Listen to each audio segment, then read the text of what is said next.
ਤੁਸੀਂ ਵੇਖ ਰਹੇ ਹੋ ਜ਼ਫਰ ਭਾਈ ऑफिशियल चैनल। ਅੱਜ ਦੇ ਵਲੌਗ ਦੇ ਨਾਲ ਹਾਜ਼ਰ ਜਨਾਬ ਹਾਜ਼ਰ ਹੈ ਖਿਦਮਤਾਂ और एक नवा किस्सा तो नहीं यार मैं कह सकता, लेकिन अफसोसनाक वाकया कह सकदा।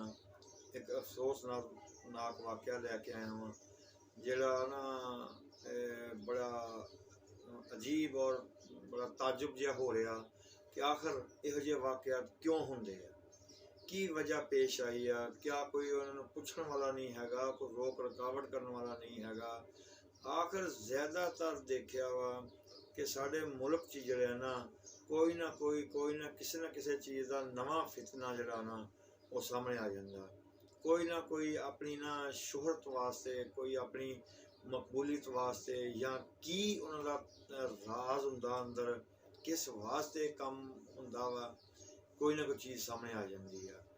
जिवें कि जनाब लाहौर इछरा बाज़ार च जिहड़ा वाकया पेश आया कि एक औरत ने अरबी लिखिया होया लिबास जिहड़ा ना वो पा के ते वो बाज़ारां च तुरी फिरन लई सी। मकसद ये है ते देखो जी, हुण कुछ लोग कह रहे हैं जी वो अरबी नहीं सी, उन्हें आ लिखिया सी, कुछ आ लिखिया सी। गल ये नहीं है।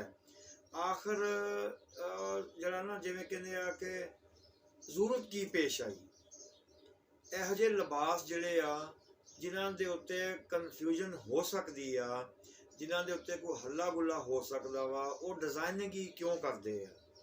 मकसद ये है, चलो मन लिया जी कुछ लोग कह रहे जी यार लोगों को पता नहीं सी हैगा, लोगों ने पढ़िया नहीं हैगा, लिखिया कुछ होर सी, वो अरबी स्टाइल सी।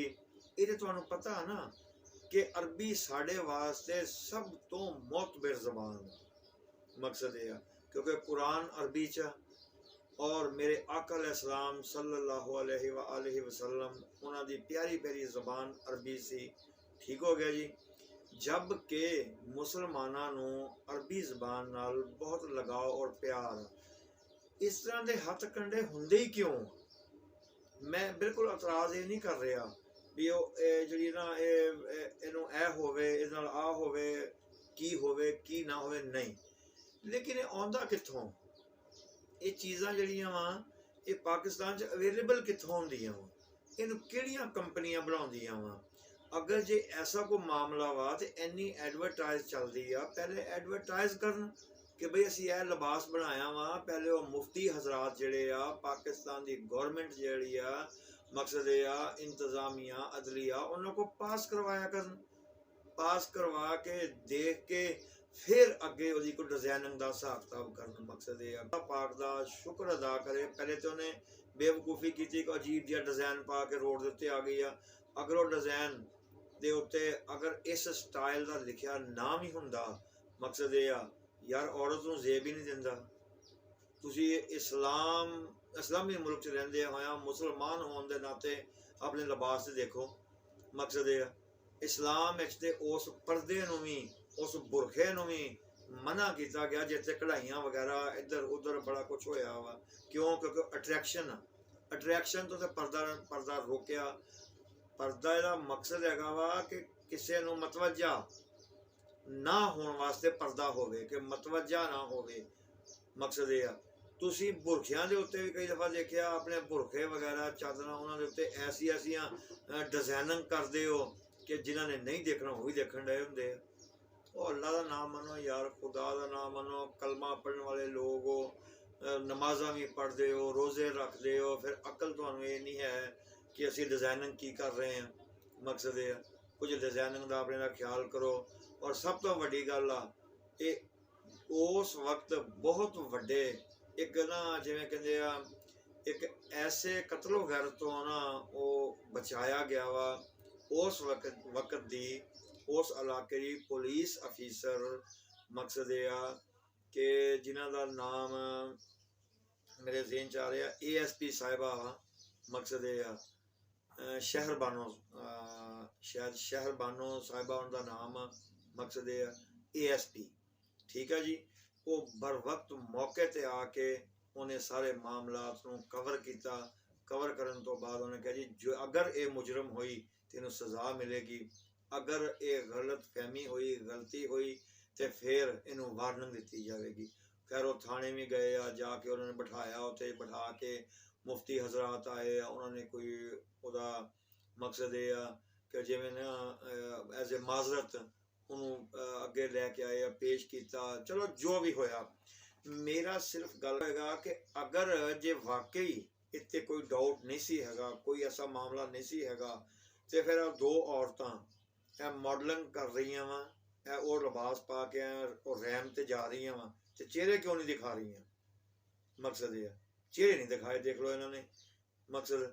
ਤੇ ਚਲੋ ਜੇ ਯਾਰ ਜੇ 2 ਮਿੰਟ ਵਾਸਤੇ ਮੰਨ ਵੀ ਲਿਆ, ਮਕਸਦ ਇਹ ਆ ਕਿ ਉਹਨਾਂ ਦੀ ਸ਼ਾਇਦ ਨੀਅਤ ਖਰਾਬ ਨਹੀਂ ਸੀ ਜਾਂ ਉਹ ਇਹ ਨਹੀਂ ਸੀ ਕਰਨਾ ਚਾਹੁੰਦੇ, ਲੇਕਿਨ ਕਿਸੇ ਦੇ ਮਕਸਦ ਇਹ ਆ ਕਿ ਸਾਨੂੰ ਤੇ ਇਜਾਜ਼ਤ ਹੀ ਨਹੀਂ ਕਿ ਅਸੀਂ ਕਿਸੇ ਦੇ ਮਜ਼ਹਬ 'ਚ ਮੁਦਾਖਲਤ ਕਰੀਏ। ਮਕਸਦ ਇਹ ਆ, ਮੁਸਲਮਾਨ ਹੋਣ ਦੇ ਨਾਤੇ ਅਸੀਂ ਕਿਸੇ ਦੇ ਮਜ਼ਹਬ ਤੇ ਅਟੈਕ ਨਹੀਂ ਕਰ ਸਕਦੇ। ਮਕਸਦ ਇਹ ਆ, ਲੇਕਿਨ ਕਿਉਂਕਿ ਜਦ ਤੱਕ ਕੋਈ ਸਾਡੇ ਮਜ਼ਹਬ ਦੇ ਅੰਦਰ ਸਾਨੂੰ ਕੋਈ ਨਾ ਪਰੇਸ਼ਾਨ ਕਰਨ ਦੀ ਕੋਸ਼ਿਸ਼ ਨਹੀਂ ਕਰ ਰਿਹਾ। ਹੁਣ ਦੇਖੋ, ਸਾਰੀ ਦੁਨੀਆ ਛੋੜ ਕੇ, ਸਾਰਾ ਦੁਨੀਆ ਦੇ ਕੰਮ ਛੋੜ ਕੇ ਉਹਨਾਂ ਨੇ ਉਹ ਇੱਕ ਅਰਬੀ ਲਿਖ ਲਈ, ਔਰ ਲਿਖਿਆ ਕੀ ਆ ਦੇਖੋ, ਉਹਨਾਂ ਨੂੰ ਪਤਾ ਹੋਏਗਾ। ਕੋਈ ਕਹਿੰਦਾ ਜੀ ਹਲਵਾ ਲਿਖਿਆ, ਕੋਈ ਕਹਿੰਦਾ ਜੀ ਪੂੜੀ ਲਿਖੀ ਹੈ, ਕੋਈ ਕੀ ਕਹਿੰਦਾ। ਯਾਰ ਏਦਾਂ ਹੁੰਦਾ ਭਲਾ ਕੋਈ? ਮਕਸਦ ਇਹ ਆ, ਔਰ ਅਕਸਰ ਔਕਾਤ ਦੇਖਿਆ ਵਾ ਕਿ ਚੀਜ਼ਾਂ ਦੇ ਉੱਤੇ ਨਾਮ, ਅੱਲਾਹ ਪਾਕ ਦੇ ਨਾਮ ਲਿਖੇ ਹੋਏ ਭੇਜ ਦਿੰਦੇ ਆ ਜਾਂਦੇ ਆ। ਅਜੀਬ ਹੱਥਕੰਡੇ ਹੋ ਰਹੇ ਆ। ਲਿਹਾਜ਼ਾ ਬਹਰਹਾਲ ਮੈਂ ਇਹ ਕਹਿਣਾ ਕਿ ਜਨਾਬ ਇਹੋ ਜਿਹੀ ਮਾਡਲਿੰਗ ਨੂੰ ਰੋਕਿਆ ਜਾਵੇ। ਇਹ ਮਾਡਲਿੰਗ ਬਿਲਕੁਲ ਗਲਤ ਹੈਗੀ ਆ, ਜਿਹੜੀ ਨਾ ਇੰਤਸ਼ਾਰ ਫੈਲਾਉਂਦੀ ਆ, ਔਰ ਕਿਸੇ ਦੇ ਜਿਵੇਂ ਕਹਿੰਦੇ ਆ ਨਾ, ਖਾਸ ਕਰ ਸਾਡੇ ਮਜ਼ਹਬੀ ਮਾਮਲਾਤ ਨੂੰ ਦੇ ਵਿੱਚ ਤੇ ਉਲਝਣ ਪੈਦਾ ਕਰਦੀ ਆ। ਇਹੋ ਜਿਹਾ ਵਾਕਿਆ ਜਿਹੜਾ ਉਹ ਦੁਬਾਰਾ ਪੇਸ਼ ਨਾ ਆ ਸਕੇ। ਚਲੋ ਜੀ, ਬਹਰਹਾਲ ਬਚਾ ਹੋ ਗਿਆ। ਬਹੁਤ ਵੱਡੇ ਕਿਸੇ ਮਾਮਲਾਤ ਤੋਂ ਅਸੀਂ ਬਚ ਗਏ ਹਾਂ, ਇਹ ਸਾਡਾ ਮੁਲਕ ਬਚ ਗਿਆ, ਕਤਲੋ ਗਾਰਤ ਤੋਂ ਬਚ ਗਏ ਹਾਂ। ਮਕਸਦ ਇਹ ਆ, ਲੇਕਿਨ ਹੁਣ ਅਗਰ ਜੇ ਉਹ ਗਲਤ ਆ ਤੇ ਉਹਦਾ ਗੌਰਮੈਂਟ ਫੈਸਲਾ ਕਰੇ, ਅਗਰ ਜੇ ਉਹ ਸਹੀ ਆ ਤੇ ਫਿਰ ਵੀ ਉਹਨੇ ਹੀ ਫੈਸਲਾ ਕਰਨਾ। ਲੇਕਿਨ ਮਜ਼ਹਬ, ਸਾਡੇ ਮਜ਼ਹਬ ਨੂੰ, ਸਾਡੇ ਦੀਨ ਨੂੰ ਮੱਦੇਨਜ਼ਰ ਰੱਖ ਕੇ, ਠੀਕ ਆ ਜੀ।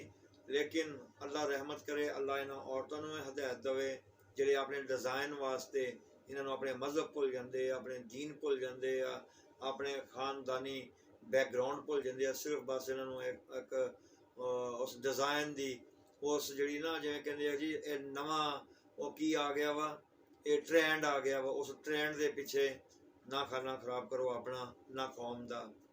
ਮਕਸਦ ਇਹ ਮੇਰਾ ਥੋੜ੍ਹਾ ਜਿਹਾ ਪੈਗਾਮ ਸੀ ਜਿਹੜਾ ਮੈਂ ਤੁਹਾਨੂੰ ਦੇਣਾ ਸੀ। ਅੱਲਾ ਰਹਿਮਤ ਫਰਮਾਏ ਔਰ ਸਾਡੇ ਮੁਲਕ 'ਚ ਇਹੋ ਜਿਹੇ ਵਾਕਿਆਤ ਤੋਂ ਅੱਲਾ ਪਾਕ ਸਾਨੂੰ ਬਚਣ ਦੀ ਤੌਫੀਕ ਅਤਾ ਫਰਮਾਏ। ਆਮੀਨ। अस्सलाम।